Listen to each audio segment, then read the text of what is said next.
Okay, let me go. Okay, folks, let me.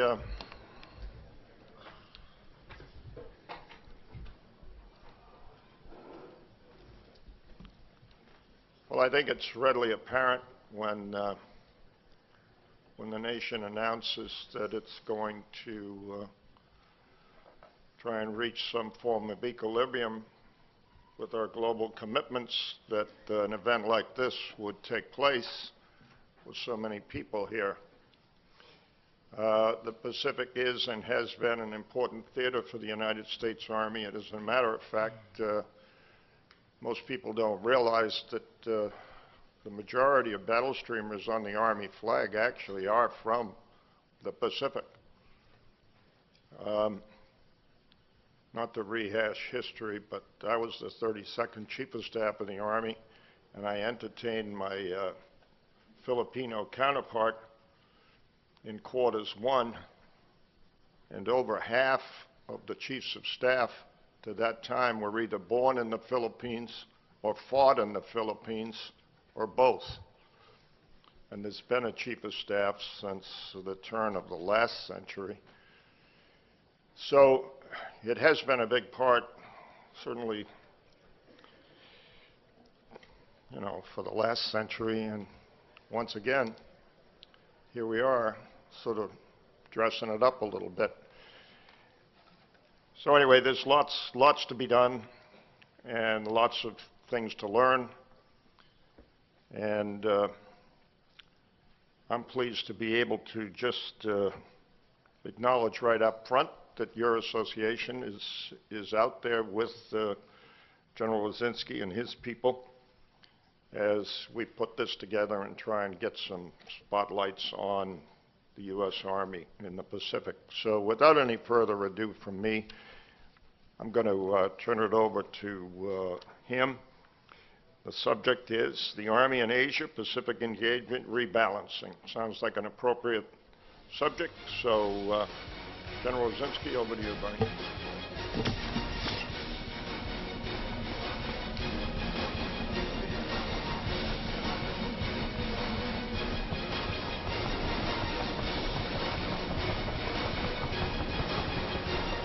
Operation that killed Osama bin Laden. Case of Spain, Saddam Hussein. Live shot there. That is the World Trade. Tear down this wall. Let the word go forth. Accept surrender terms.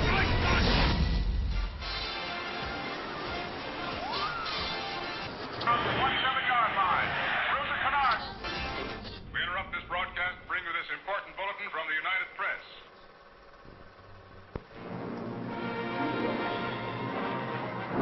Japanese have attacked Pearl Harbor, President Roosevelt has just announced. The attack also was made on all naval and military. Yesterday, December 7th, 1941, a date which will live in infamy. No matter how long it may take us to overcome this premeditated. We must be willing, individually and as a nation, to accept whatever sacrifices may be required of us. Let every nation know, whether it wishes us well or ill, that we shall pay any price, bear any burden, meet any hardship, support any friend. You performed with incredible skill under demanding circumstances. The turnaround you have made possible in Iraq is a brilliant achievement in American history. And let me be clear to our enemies who may still wish us wrong. We will not falter. We will not quit. We will not surrender. And we will never forget.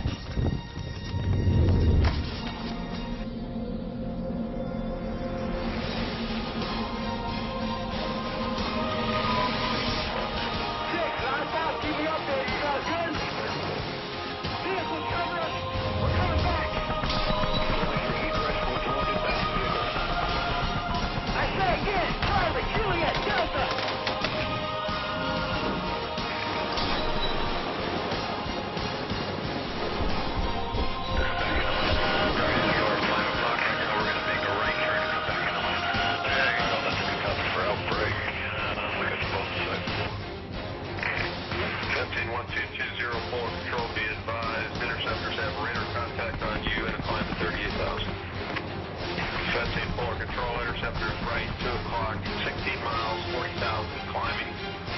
Elding big time, Barry 5-5 is on the go, we are departure.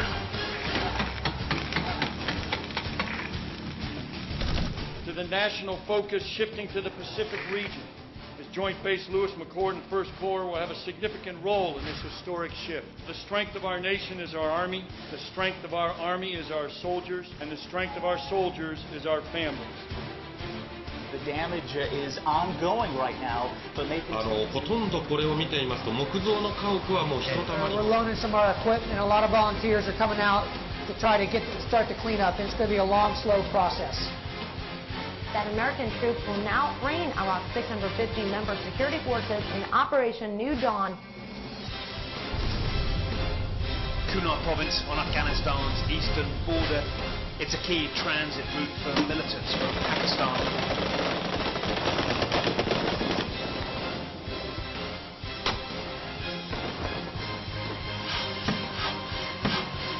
We met our counterparts, and from that moment we started breaking ground and been working side by side ever since.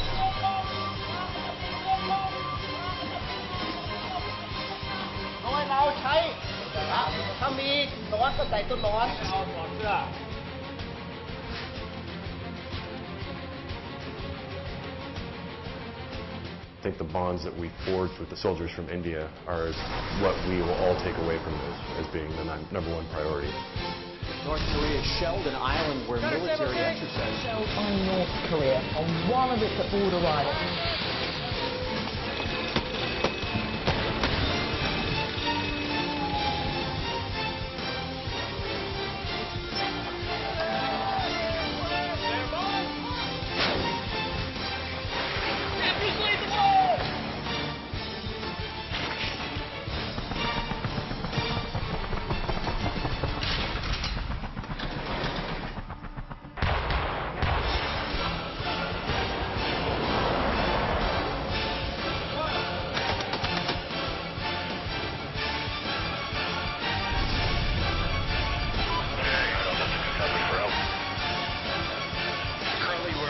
Tracking any active taskers.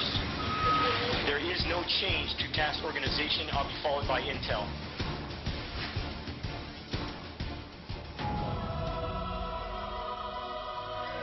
This chain of command fought for soldiers and families, and they kept the faith. They reinforced trust, and they made it happen. This story includes a division assuming a completely new mission. One of the most complex and demanding missions our Army has ever asked a division to take on.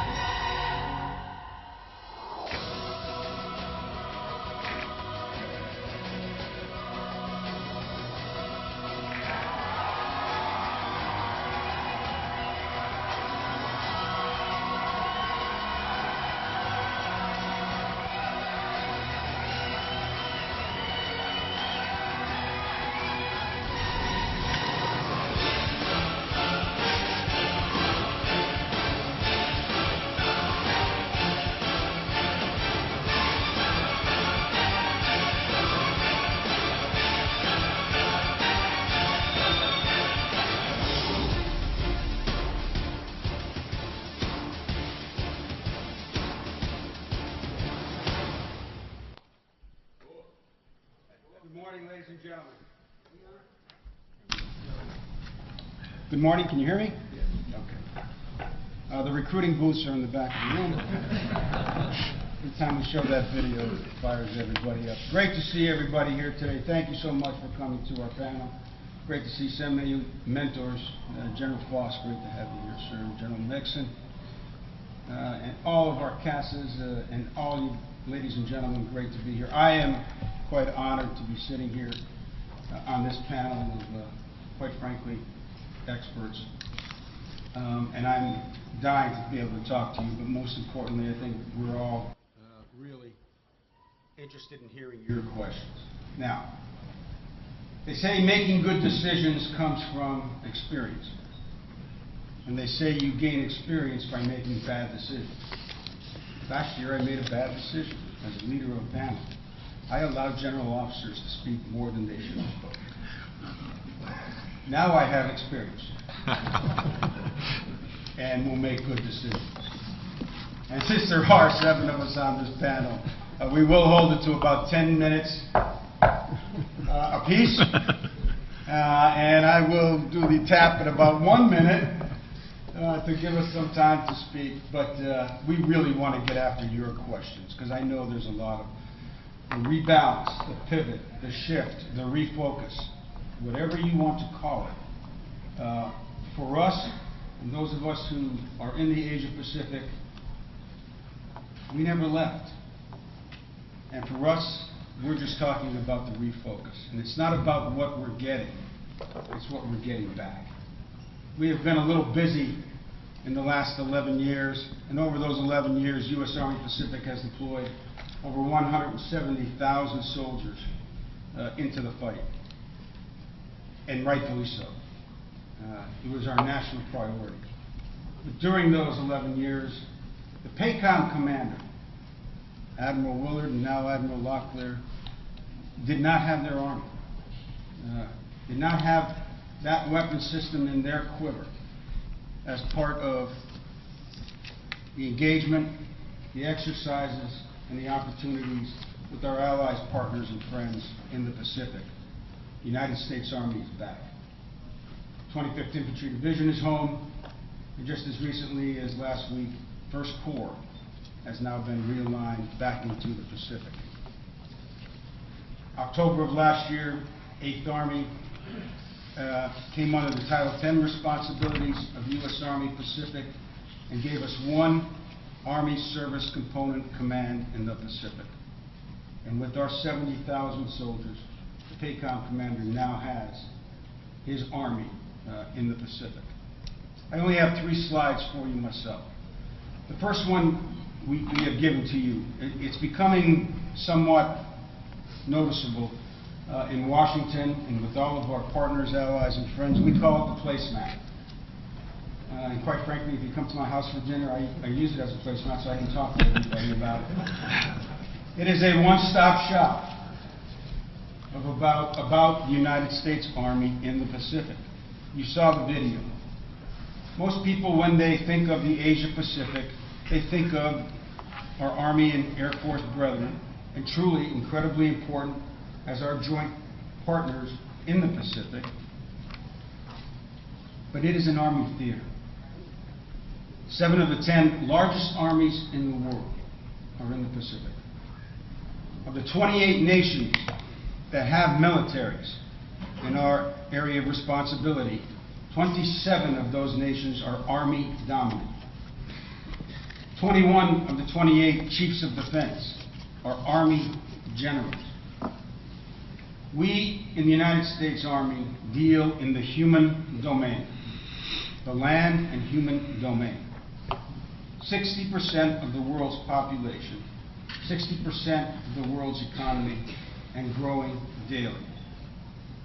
When I speak to media outlets, allies, partners, and friends, I'm asked about what we're doing and how we're going about our business and why is the Army important. Today, with this panel, we hope to lay that out for you, and we hope to talk about what's happening in the Pacific with the Army, what's happening politically, militarily, economically, and really talk about where we're going in the future. This rebalance to the Pacific is not a military event. This is a whole of government approach. It started with the President, Secretary of State, Secretary of Defense. It's traveled through all the departments, and we as the military are one part of that, and we as the Army are one part of our military. Next slide, please. For the Army, we literally consider this a logistics theater. You saw the video. It's the tyranny of distance. 16 time zones, 9,000 miles. Bollywood to Hollywood, as we would say. And for an Army that has not only its own operational requirements and operational missions, USAPAC also has Title X responsibilities for all of our services in the Pacific, and have those Title X responsibilities predominantly in the logistics arena to the PACOM commander. So how do we get about this? Well, we are starting to energize ways of strategically pre-positioning equipment, stocks, forward. Now, what does that do for us? Well, first, it allows us to train with our partners, allies, and friends without being pre-stationed or forward-based in foreign countries. Quite frankly, there's not an appetite for U.S. forces to be foreign stationed in foreign countries. But there's a huge appetite to be training and engaging with the United States Army. If the equipment is forward positioned and forward postured, we better meet our Title X responsibilities.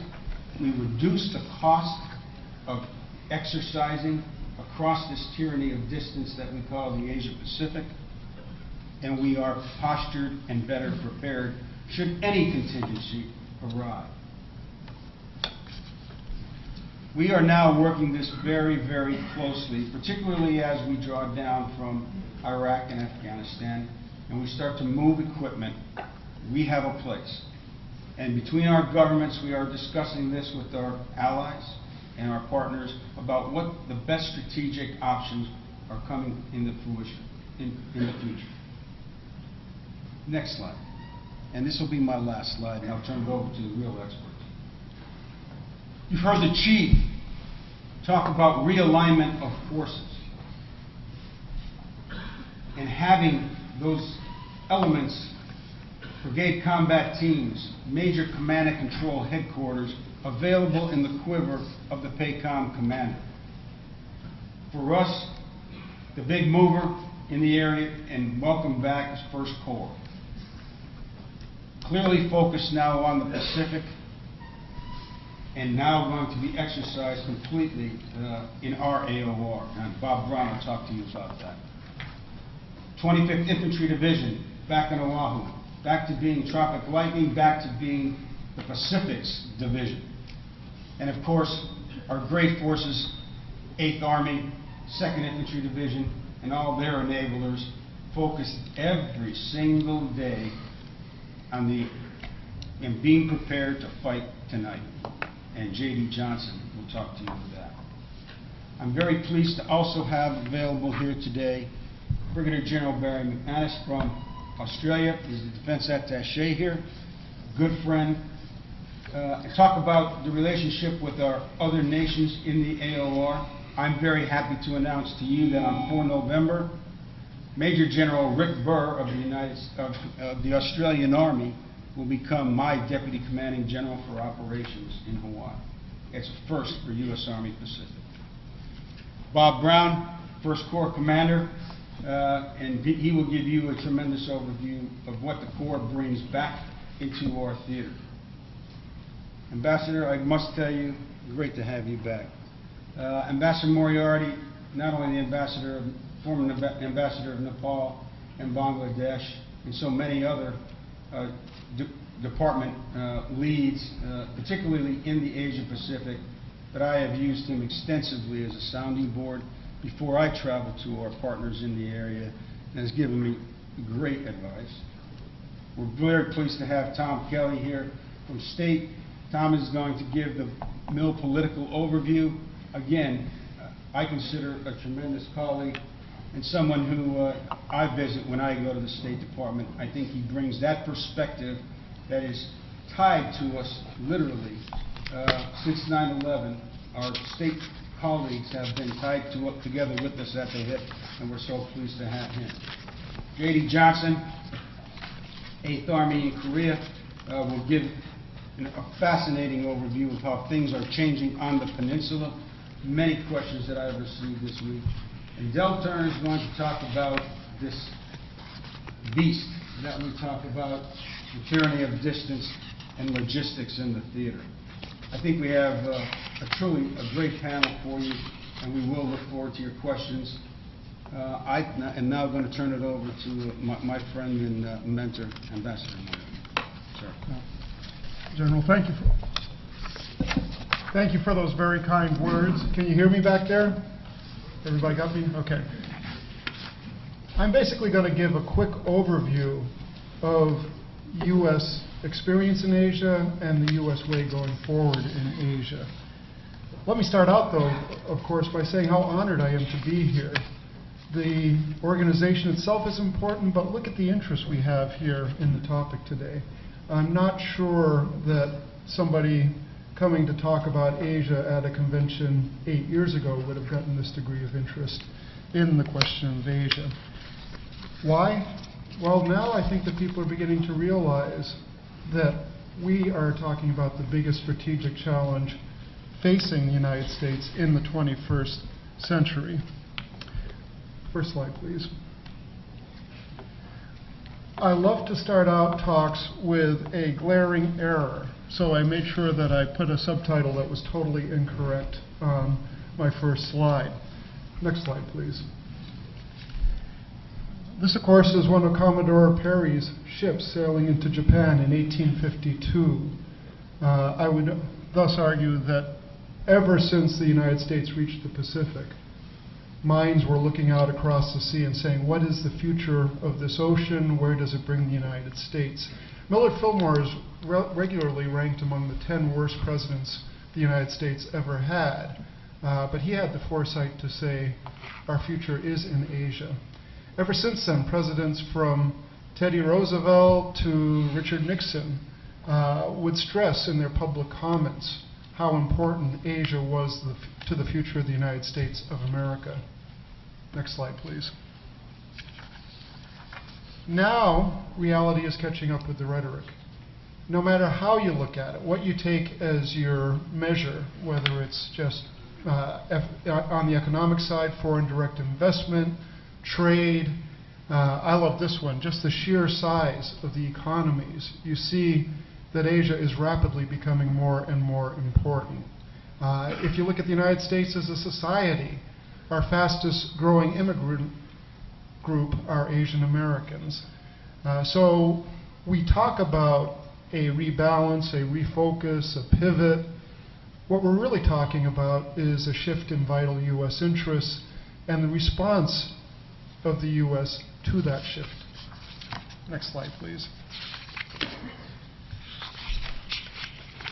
Now, a bit of biography here. I am a China hand. I've spent 5 years in Taipei, 5 years in Beijing. I spent 3 years learning one of the most difficult languages in the world. And having done that, I will still sit here and assert that if everything was copacetic between the United States and China, if everybody was clear what the future of China held, if everybody was clear what role China would be playing in Asia over the next 20 years, we would still be increasing our focus on Asia. However, what you get is an Asia that looks much less certain, a China that looks much less certain, as we'll see on the next slide. I would argue that having done China in the early part of the last decade, having served in China in the 80s and 90s, that what you're seeing is a China that is unlike any China we've seen before. A China that has a combination of increasing strength, increasing pride, and increasing confusion among the leadership. At the same time, a China facing lots and lots of problems. The economy is slowing down. China is facing a demographic cliff. I'm not sure how many people are aware, but there will be 42 million fewer Chinese youths in the year 1920 than there were in 1910. Excuse me, 2020 and 2010. So in these 10 years, this decade, the number of youths aged 15 to 24 is going to decline 42 million people. By 2027, China begins to see an absolute decline in population. By the year 2060, China is projected to have lost as many people as the United States has today. It will have lost over 300 million people. The population will once again be under 1 billion people. So you look at all that and you see a very confusing picture. A China that is facing huge problems and yet a China that also recognizes that its strength has grown. And what you're seeing in many cases is an assertiveness that you would not have seen in previous decades, a simultaneous assertiveness, whether it's in the Korean Peninsula, whether it's in the Japanese waters, whether it's in the South China Sea, whether it's along the border with India. And that's making people uncomfortable. Next slide, please. Now, I show this. Up until recently, it was very clear that the last thing anybody in Asia wanted to see was any hint of confrontation or having to choose sides between the United States and China. Most Asian countries believe that the rise of China was a very benign experience that would ultimately end up bettering their countries through greater economic prosperity.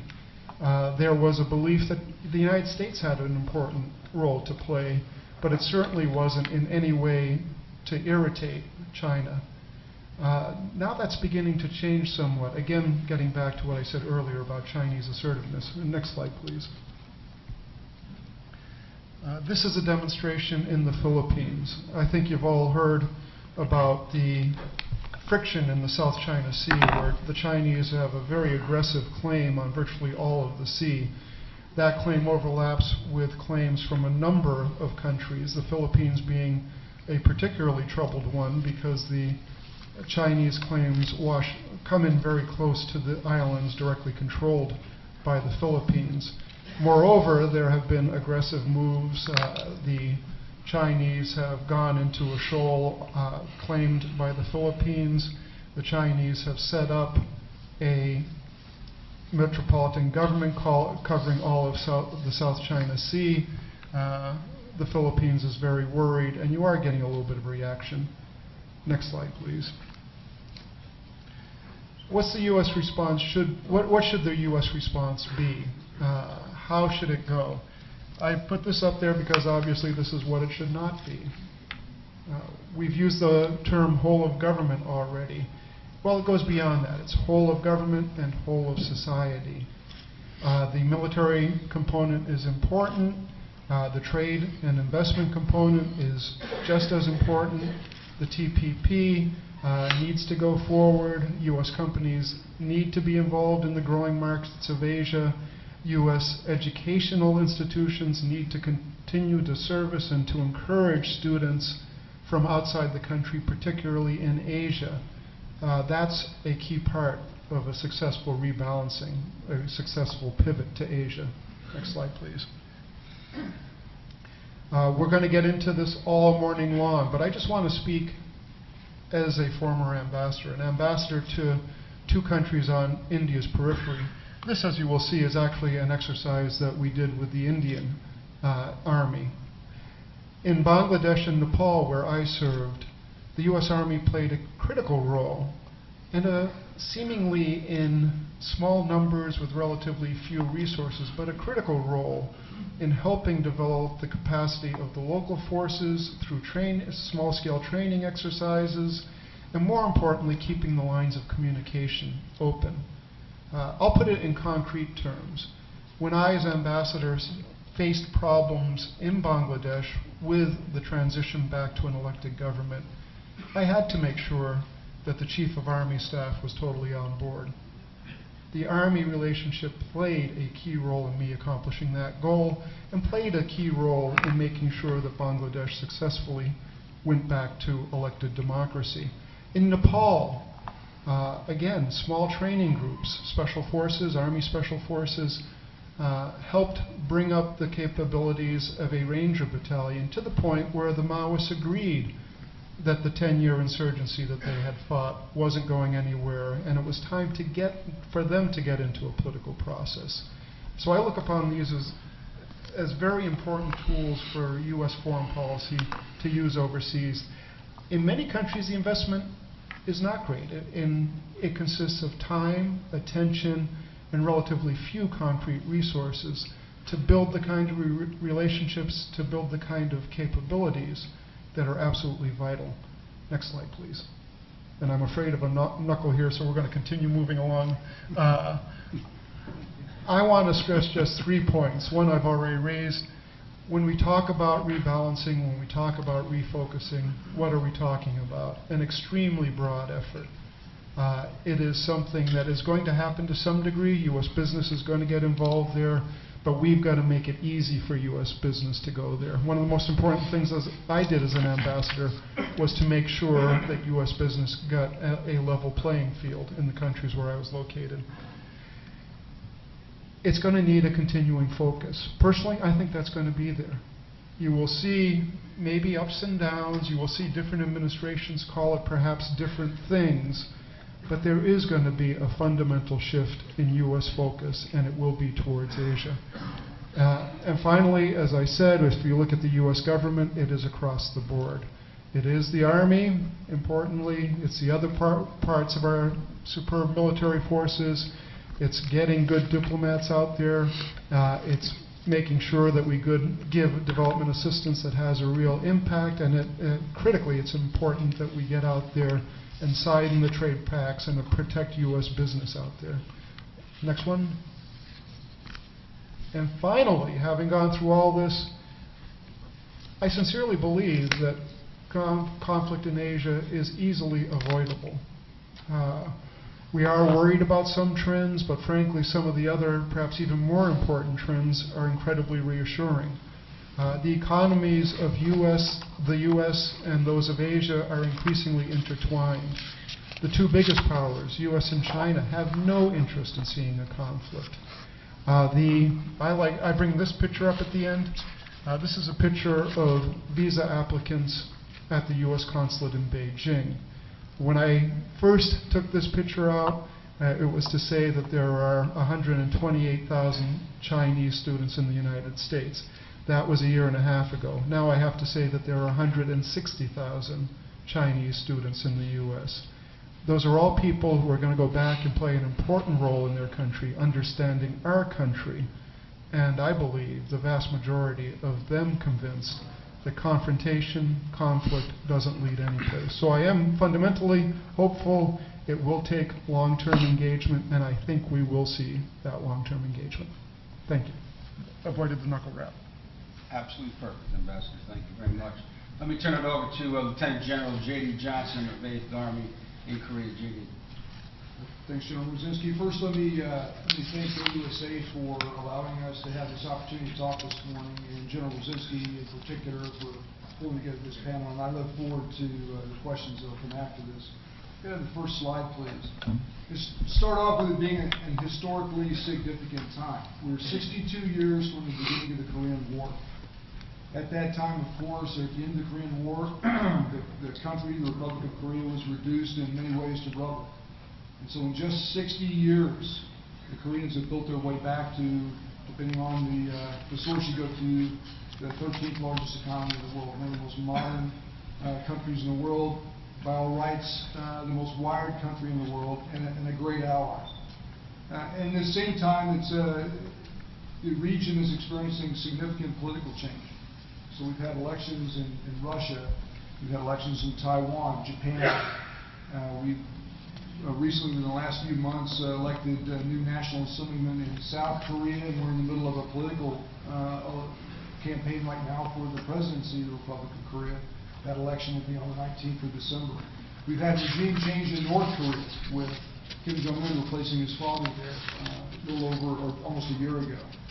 And we've got one of the largest political changes taking place in China now. So all the political variables, to include our own election going on right now, are shaping what's happening in Korea. This is going to be capped here in a couple of years with OPCON transition, something that's fairly well misunderstood, but OPCON transition is for the lead for the defense of the Republic of Korea to transition to the Korean government. The U.S. role, the role of the United States Army is largely unchanged in that, because our commitment to Korea and our commitment to the OP plans and contingency plans associated with Korea are unchanged. And as we move towards OPCON transition, it's an opportunity to reshape those contingency plans and those operations plans, and we're in the process of doing that now, thereby reshaping the role that the Army will play in Korea in defending Korea. It's a historic time for the 8th Army as well. General Wiercinski mentioned early on that we've just completed transitioning the Army Service Component Command responsibilities that were in Korea to USAPAC. And so that frees up the 8th Army to have an operational role, a role that the 8th Army really hasn't had since the end of the Korean War. The 8th Army was focused on its Army Service Component Command responsibilities. Now, 8th Army is responsible for standing up a combined joint task force and plays a significant role in the operations plans and in the comm plans in Korea. But it's not just Korea. As General Wiercinski said, as we rebalance towards the Pacific, we've got to make best use of the resources we have there to reach out, make contact, and build relationships in the theater. And so Korea's been involved in that as well. A little over a year ago, Korea sent a battalion to the Philippines to participate in the Balakatan training exercise. A great exercise, an opportunity to reach out and participate and train with in the Philippines. Forces off Korea, the peninsula of Korea, participating in that. We participated in Cobra Gold as well this year and last year as well. And last year, at the invitation of General Wiercinski, the 8th Army headquarters for the first time in 60 years left the peninsula to participate in a training exercise in Japan, Yamasaka. We formed a joint task force and were able to train with USAPAC in that exercise, which was a tremendous opportunity for 8th Army, but it was a clear demonstration of the ability to take forces in the Pacific and use them to train and influence and build relationships and build on relationships that exist there. Next slide, please. We'll talk a little bit about our partners. Many of the people in this room, of course, know a lot about the history of the Koreans and the U.S. Army in Korea. But as a reminder, after the Korean War, the Koreans, as they built this amazing country that they have today, were not sitting on their hands militarily either. When we were in Vietnam, the Koreans were in Vietnam side by side with us.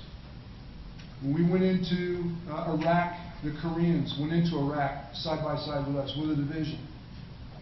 Today, the Koreans are in Haiti with humanitarian assistance teams side by side with us. Today, the Koreans are in Afghanistan with reconstruction teams side by side with us. Today, the Koreans are fighting pirates off the coast of Africa side by side with us. And the Koreans have been involved in a series of peacekeeping operations and other operations around the world. So the Koreans are not sitting on their hands at home. The Koreans are out in the world with values that we share, helping to establish stability and helping to protect the world for our shared values. And they're exactly the kind of ally, of course, that we need in the world. And in Korea itself, it's a first world military. So for the past 12 years, we've been very closely partnered with Iraqis and Afghanistanis and others. For the Army, as we rebalance our skills, and we rebalance towards decisive action skills, and we rebalance the way in which we associate with our partners around the world, training in Korea is an opportunity to learn new skills for how you partner with a first world country and how you integrate the significant capabilities the Koreans have with our own capabilities. We do this, of course, through a myriad of training exercises, but the two largest of every year are in August, the Ulchi Freedom Guardian. This past Ulchi Freedom Guardian, I think, set a record for the level of participation of the U.S. Army. General Wiercinski brought USAPAC in and assumed the role of the Army Forces Command in the exercise. We had many reserve component organizations participating. The 18th Airborne Corps, fresh out of the fight and reconstituted back into Korea, fighting as a part of the 3rd Rock Army in the exercise there. And it goes on.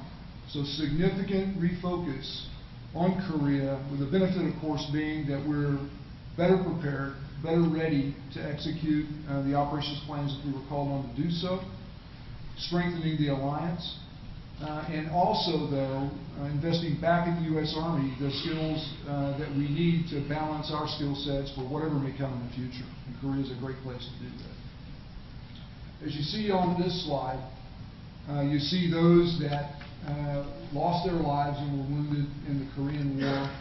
But you notice also those that lost their lives in the armistice. It's not well known. We just, a couple of months ago, dedicated a new monument to those who've lost their lives in Korea, those U.S. and U.S. soldiers who've lost their lives in Korea since the end of the Korean War. And this has not lost their lives to traffic accidents or train accidents, but to combat operations, and the famous tree cutting incident and others. And it's close to 100 Americans have lost their lives in the defense of the Republic of Korea since the end of the Korean War. At the very bottom, I talk about the Korean augmentees of the U.S. Army. And I think this is significant. When we think about the relationship we have with Korea, when we think about the relationship we have with the Korean people, this maybe tells the story better than anything else. It's the only place in the world where a nation takes its greatest treasure, its young men, and puts them under the command and control of a U.S. Army non-commissioned officer. A non-commissioned officer that, at a time of war, would have life or death authority over their sons as they serve in their military. And it says a lot about the relationship that we have had and continue to have with Korea as together we defend the Republic of Korea. Next slide, please. We'll talk a little bit about what's going on in 8th Army. As you can imagine, over the past 12 years, 8th Army, like the rest of the Army, has found ways to make do, to continue to do its mission, and to continue to be prepared while our Army focused on the significant missions we had in Iraq and Afghanistan. But as we rebalance to the Pacific, there's been a significant investment in 8th Army and in the 2nd Division and the supporting units in Korea.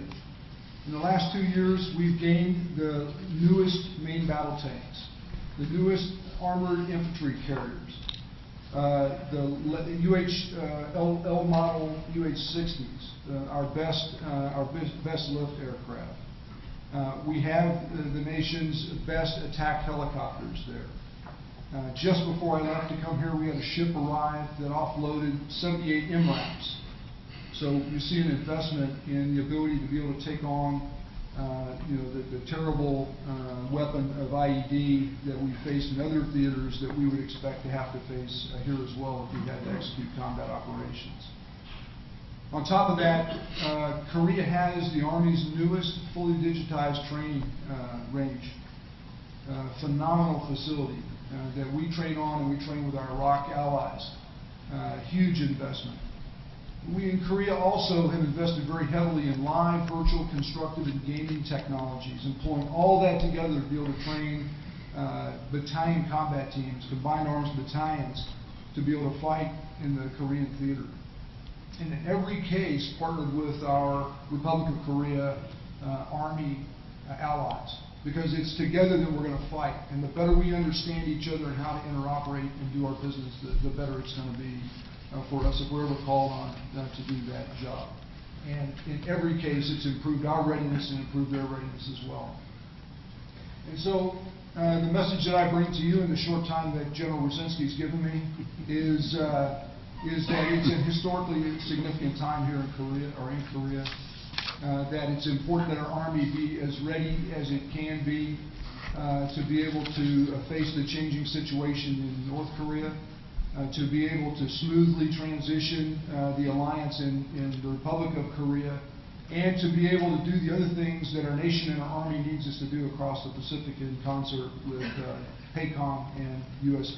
Army Pacific. And I look forward to answering your questions here later. J.D., thanks a lot.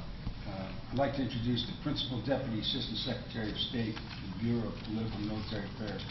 Tom Kelly's a 30-year veteran of the Foreign Service. And again, as I have stated, really embraces the state and DoD partnership. And we have personally invited him here to give a state's overview of this rebalance, refocus the Pacific. Tom, welcome. Thank you very much, General. It's really an honor for me to have the privilege to address all of you. You're playing a pivotal role in U.S. foreign policy, especially as we consider the rebalance to the Asia Pacific. Before I get rolling, I'd like to thank my friend, General Wiercinski. He's an outstanding advocate for the state-Army relationship and for the U.S. Army Pacific as a whole. had the pleasure of having him over at Maine State, where he even helped me to try to recruit for the Paulad program, which I appreciated very much. He really emphasizes the embodiment of the commitment that Secretaries Panetta and Clinton talk about in implementing an integrated interagency approach to international security. So what I'd like to do briefly today is to clarify the U.S. foreign policy position on the rebalance, build on some of the remarks that Ambassador Moriarty made, and address some misconceptions that I think are still floating around. As an official in the Political Military Bureau at State, I very much understand and appreciate the military piece of this puzzle. But I'm in a unique position because I get to work every day on two of the three main dimensions involved in working on defense and working on diplomacy. So I'm constantly reminded that U.S. refocus to Asia Pacific entails a multifaceted approach. It's not just U.S. Marine rotational presence in Darwin. It's not just deploying 60% of the Navy to the Pacific. It's not just the redeployment of so many Army resources back to the Pacific. This key tenet is outlined in Secretary Clinton's Quadrennial Diplomacy and Development Review, or QDDR, which espouses the need for a whole of government solutions that other speakers have already alluded to. You know, this principle isn't limited to the Asia-Pacific region. It spans the whole globe, and we work in partnership with the Department of Defense, with the Army, and with other military partners all over the globe. Secretary Clinton recently spoke about our state foreign policy advisors, or PALADs, that we've embedded in AFRICOM, for example, to meet security challenges in the Maghreb and throughout the continent. So although the defense component is a vital one, this rebalance also has economic, diplomatic, and multilateral goals and objectives for U.S. engagement in the Asia Pacific. So let me give you a couple of examples. The U.S. aims to place more diplomats throughout Asia in our growing embassies. We're working on Trans-Pacific Partnership negotiations and regional trade with 9 different countries, including Vietnam, Australia, Singapore, Malaysia, and Chile. U.S. aid is opening up new offices in the region in places like Papua New Guinea. And our diplomats have also invested time and energy in strengthening the region's security architecture. We hope to support mature and effective institutions that can mobilize action and settle disputes peacefully, as Secretary Clinton has said. And that includes ASEAN, it includes the East Asia Summit, the Lower Mekong Initiative, and the Pacific Islands Forum. As the Secretary indicated at the ASEAN ministerial meeting last September, the U.S. continues to build a strong and multidimensional relationship with ASEAN. You know, we often forget that this region still doesn't have the mature organizations that we're accustomed to working with in Europe, but it's really in our best interest to help our Asian partners further develop these institutions, because they allow everyone to reap the benefits of cooperation. Economic prosperity fueled by commerce is really only possible in a peaceful and stable region. And when you're talking about 60% of the world's economy, the stakes really couldn't be higher. And so for that reason, the United States has always consistently pushed for peaceful resolution of all the maritime and territorial disputes and sovereignty issues that exist in the Asia Pacific, and we're going to continue to do that. You know, many of these diplomatic initiatives are overlooked a little bit amidst military deployments and exercises. And you know, we at the State Department understand that. We know aircraft carriers are a lot cooler than diplomatic dialogues. But the long-term effects of these other elements are important too. The only way forward for the United States is a path where our agencies that are involved in diplomacy, defense, and development work together towards a common purpose. A couple words about the Asia Pacific's biggest country. Again, Ambassador Moriarty has kind of blazed the trail for me here.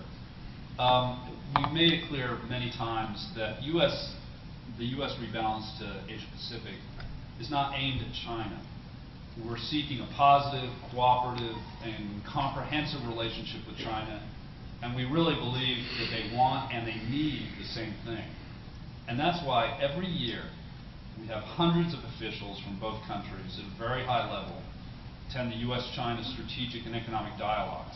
These are some of the most high-profile interagency conversations that we hold anywhere in the world.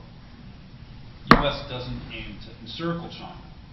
We seek positive and productive relationships with many other emerging partners in Asia. We by no means wish to neglect China. We've been able to candidly and maturely discuss our differences with China, and we hope to move forward on the many areas where our interests converge. Countries in the region don't have to choose between the United States and China, nor do we wish to suggest that they should. This is really a false and dangerous choice, and we don't support an us versus them mentality. Now, since I've got a captive audience, I wanted to finish with a few points on my favorite topic, which is the state-defense relationship, and something that I and my colleagues spend a lot of my time on. In my opinion, the state-defense relationship partnership is the most important interagency relationship within the U.S. government hands down. For example, our Bureau's Foreign Policy Advisor Program has embedded 90 POLADs who are Foreign Service officers like myself within COCOMs, component commands, and various DoD agencies. We have another 90 Foreign Service officers studying and teaching at DoD war colleges and other educational institutions. Now, I know for the Army, 180 officers doesn't sound like a lot, but there's only 7,000 U.S. Foreign Service officers total. That's our entire service. And so that's 180 is a pretty significant number who are committed to working at the DoD every day. These exchanges have really expanded state defense cooperation in the planning process and provided expert foreign policy guidance to commanders across the globe. And also through mechanisms like 3D planning groups, military advisors who are assigned to state and other interagency planning events, state and other agencies are increasing opportunities to review DoD plans. And that's definitely a win-win. Since the drafting of the QDBR, which is modeled on the QDR, state's been in a much better position to provide useful input on DoD strategic planning. And then my final point is more specific to this audience, and that is the Department of State and the U.S. Army have a stronger relationship today than any time in the nation's history. And no one appreciates that more than my colleagues in my bureau. U.S. RPAC's cooperation with the PM Bureau and State Department embodied through our Foreign Policy Advisor, Tom Cooney, have ensured that we're all on the same page with respect to this rebalance. U.S. RPAC state relationship has really enabled us to achieve what Secretary Clinton calls smart power. We hope and we fully expect that this relationship is going to continue and thrive. We really support U.S. RPAC's leadership in this region. It's absolutely critical to U.S. presence in the Asia Pacific, and we really value the phenomenal job that General Wiercinski and his colleagues have done with such a challenging task. Thank you very much for your attention. Again, it was an honor to have the chance to address you. Thank you. Tom, thanks very much for your kind words to you. Ladies and gentlemen, I'd like to introduce Commanding General of 1st Corps, back with us in the Pacific, and nobody has a bigger smile on his face than I do. Lieutenant General Bob Brown. As a matter of fact, right after the conclusion of this, Bob Brown and Barry McManus and I will head to Australia for Chief of Defense talks, and then Bob will be making his way across the Pacific back to 1st Corps, but it's good to have him back. Bob. Thanks, Frank. I really want to start off, I think, thanking AUSA. It's a great topic to have a panel on, and thank General Wiercinski for his tremendous leadership. I'll tell you, we're so thrilled to be back, and I think there's no doubt we're excited to be the first Corps in this regional alignment that General Odierno just talked about this morning, the first Corps that's assigned to a combatant commander. So we're actually assigned to Pacific Command, of course, synchronized and working with and through U.S. Army Pacific and with 8th Army as well, synchronized in that area. But we'll be the operational level headquarters. You know, the Corps has been busy. Last year, Lieutenant General Scaparrotti led the Corps in Afghanistan, did a brilliant job. A few years before that, General Jacoby led the Corps in Iraq. In those deployments, they had from about 120 to 160,000 folks that they were a JTF for, Joint Task Force for. So we bring a lot of experience as we come back into the Pacific, and we're very excited about that. As I mentioned, you can see on the, if you go to the next slide, we have our placemat, the operational level placemat that, you know, we really like the great idea of USER packs highlighting the Pacific. So for us, it's prevent, shape, and win. You know, be ready to win, but we want to prevent and shape across the Pacific. And we're very excited that that means back in exercises. Probably the most exciting thing we have is a Joint Task Force certification. The PACOM commander wants us to be JTF certified. That gives the commander, the combatant commander, a lot of flexibility to have a Joint Task Force certified Corps. We're building up for that as we're coming out of reset from Afghanistan, and next summer in Talisman Sabre we'll do our JTF certification. 7th Fleet will be there for the Navy and the 1st Australian Division as well, so it'll be a great exercise, and we'll get JTF certified, which is very important for us. And speaking of exercise, you go to the next slide. What are some of the things we're doing in this regionally aligned forces? Of course, we have 8 exercises. Just to give a feel, while we were gone, again, other corps had to fill in while the First Corps was in Afghanistan and Iraq. Now we're back. We'll do up to 8 exercises. Very excited to be doing exercise in Japan, Korea, the Philippines, Thailand, Australia, and other countries throughout the region. So great opportunities. But it's not just exercises. That's the main way that we get back into the Pacific, but there's lots of other ways. Security force assistance missions, working closely with special operations forces. And we're very fortunate at Joint Base Lewis McChord. We have a wide variety of forces, including the 1st Special Forces Group. Of course, we have a Ranger Battalion there, and the 4th of the 160th Special Operations Aviation Regiment. So we're there with forces who are already throughout the Pacific, working closely with them as well. We also bring a whole bunch of enablers, 3 Stryker brigades. We just formed a division, the 7th Infantry Division's back at Joint Base Lewis McChord, Major General Steve Lanza, and that gives us terrific flexibility to have a division which brings division commander oversight over 3 Stryker brigades, an aviation brigade, and of course a fires brigade. Allows us the flexibility for the Corps to get back into the Pacific and have a division commander and 2 deputy commanding generals there at Joint Base Lewis McChord, training and working with those great forces and involved. Lots of, as I mentioned, 3 Stryker brigades at Joint Base Lewis McChord that'll be involved in the Pacific, but also a lot of enablers. We're talking, you know, artillery, aviation, civil affairs, medical, intelligence brigade that we have, chemical units, MP brigade, emergency ordnance disposal, EOD, air defense artillery, and of course robust logistics capability. So a lot of forces, again, synchronized very closely with U.S. Army Pacific. You know, we're synchronized with their great plan they have of prevent, shape, and win. How can we assist? How can we get back? And so we're extremely excited about that. You also notice some kind of unique missions up there. As we look at regionally aligned forces, sea basing and vessel boarding. Not something you would think of the Army doing. We don't know to what extent, but we're working closely with the other services. You know, nobody can do it alone. And the Air Force and Navy are so critical, and the Marines so critical in the Pacific. So working with them, where do they need augmentation? You know, if they have an event where they require additional forces to do vessel boarding, we can do that. We can train to that. And it's essentially, you know, we do MOUT really well on land, very, very similar. And we're working with those other services where they need us, how we fit in on maritime platforms, et cetera. And then things like counter-lodgement that we haven't done for a long time, non-combatant evacuation operations. Probably the key I can summarize by saying, you know, the ability to be flexible and responsive. And we'll have an early entry command post that can get somewhere very quickly and assist the Pacific Command, again, closely synchronized with U.S. Army Pacific and 8th Army. So we're thrilled to be back. I look forward to questions. I think, Frank, I'm giving you some time back, so that's a good thing, and I look forward to answering any questions that you have. But First Corps is back in the Pacific, and we're thrilled with that, and we're not going anywhere. We're assigned and ready. Thanks, Bob. General Barry McManus, Defense Attaché here in Washington, D.C., who I've known quite some time now, become a great friend. If you have trouble understanding him, I will try to translate. A bit by a common language, Barry.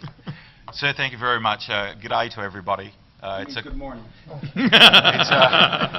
It's a great pleasure to be here. I'm going to give my spin on a balance. And so I'll flick up the next slide. This should allow you to firstly start to find a translator, because I'd like to give you an Australian perspective of the region. Whether this is a rebalance or an unbalance, I'm not sure if you look at that particular way of seeing the world. But from an Australian perspective, Asia Pacific is our region and has always been our region. It's a great pleasure and privilege for me to be here, and I'd like to thank the CG for giving me the opportunity to speak on behalf of my country to everyone here today. Australia has always been engaged in our region, and I hope to show you through the next bunch of slides, the next 10 minutes, how we are engaged and how we are going to continue to engage with the countries in the region, and particularly with our great friends, the United States. Next slide, please. Now I'll take it back to the normal view so that everyone can reset themselves to the Asia Pacific. Few things. You'll notice on the left-hand side of the slide, the right-hand side for you, the size of the continental mass of Australia in comparison to continental United States and to Europe. And then notice the difference in the population sizes between both the NATO countries of Europe and the United States and Australia. We are a small army, we are a small defence force within the Pacific. But I can say to you that the Australian Army proportionally is the same size as the United States Army is to its population. And we have been committed in just the same way as the United States and a range of our regional partners, not just for the last 11 years, but indeed for the last 13 years, on operational tasks within our region and globally. Next slide, please. My Army, my Defence Force has 4 primary tasks. It doesn't surprise anyone that our primary task is defence of our country. That's the last thing we would like to do. And it's the shaping part of business, which are the other 3 tasks. And so exactly the same as the way that the United States looks at business, we have a particularly similar view. Our primary operating environment are the countries to our near region, the South Pacific, the Indonesian archipelago, Papua New Guinea, East Timor. And we have been actively engaged there for many, many years. Indeed, we've had 2 peacekeeping and peace enforcement operations. I could say peace enforcement that we've transitioned to peacekeeping operations in East Timor and the Solomon Islands over the last 10 years. And they have been particularly successful. We only have 3 manoeuvre brigades to do these tasks. We've done that with these 3 manoeuvre brigades and 3 enabling brigades, an aviation brigade, an ISTAR and combat support brigade and a logistics brigade, not just to these tasks within the region, but also in commitments to the global common. The work in Iraq, the work in Afghanistan. We have peacekeepers and peacekeeping missions out in Africa and the wider Middle East. And we do support tasks within the Asia Pacific region, which I'll talk about shortly. Next slide, please. The CG gave you a view of the distances from Hawaii and from the west coast to the Asia Pacific. This is my view of that. We're closer. As the United States found in the Second World War, Australia was a fantastic logistic base to support operations in the Asia Pacific region. And as the CG quite rightly pointed out earlier on, this is all about logistics in the Asia Pacific region. The lines of communication make life challenging, and Australia has always been one of those great places to enable operations in either side of the Pacific and into the Indian Ocean. We did that all very successfully for a range of our countries for the tsunami in Indonesia back in 2004. And we all hub and spoke together to make success within that region. The countries of the region stabilising ourselves and working together as a force for good. The region itself has a fairly dynamic, not just geographical terrain, but an exceptionally dynamic human terrain. The vast majority of the world's population, largely centred in major cities. It also has thousands of islands. In my primary operating environment, there are 25,000 separate islands. There are over 20,000 miles of inland waterways. There are jungles. This is a challenging work environment. And I'd ask you not just to think about that from a military perspective, but for all of those shape and prevent tasks that each of our countries look to do to create and maintain stability within our region. Next slide, please. For my country, this region is exceptionally important because the vast majority of our trade occurs within this space. And indeed, the majority of the world's economy now generates in the Asia-Pacific region. I've shown on the slide a range of the choke points just to give you an idea that these are important places to the world. But I would like to leave most of you with the concept, which is almost counter to the air-sea battle concepts that you see written about. Each of those choke points is dominated by land terrain. Dominated by land terrain. And you cannot control choke points and you cannot open the global commons without control of the land. Next slide, please. Now, we'd like to do that particularly peacefully. On this next slide, you will see the engagement of Australia. Next slide, please. Australia is engaged throughout the region, and we have been for quite some period of time. We have two key treaty partners, the United States and New Zealand. That's tied up in the AUSA Treaty. But we are actively engaged in exercises with just about all of the countries within the Asia-Pacific region. And those that we aren't engaged in exercises with, we have security dialogue. Our great friends in Japan, we had the first chance to have armed Japanese soldiers exercise last year in Australia. This is, I think, a first for the region. And that was a great privilege for my country to be able to accept a Japanese shooting team down to our annual Skillet Arms meeting. And that will continue on into the future. We have dialogue with China. This may surprise many in the audience, but we actually have conducted a humanitarian assistance and disaster relief exercise with the Chinese army. Great experience for both of our countries. Australia works with a range of the countries within the region very comfortably. And it's that work that we already do that we see as a great opportunity for the United States to lever off the relationships we already have, particularly in Southeast Asia, with our great friends in Indonesia, Singapore, Malaysia and Thailand, to continue to enhance this global common and the partnership for peace within our region. So as the Ambassador spoke earlier on about stability and security through understanding the other countries within our region, we are willing, able to assist and contribute to that particular task. Next slide, please. So I'd like to leave you with the thought that we're already engaged and engaging.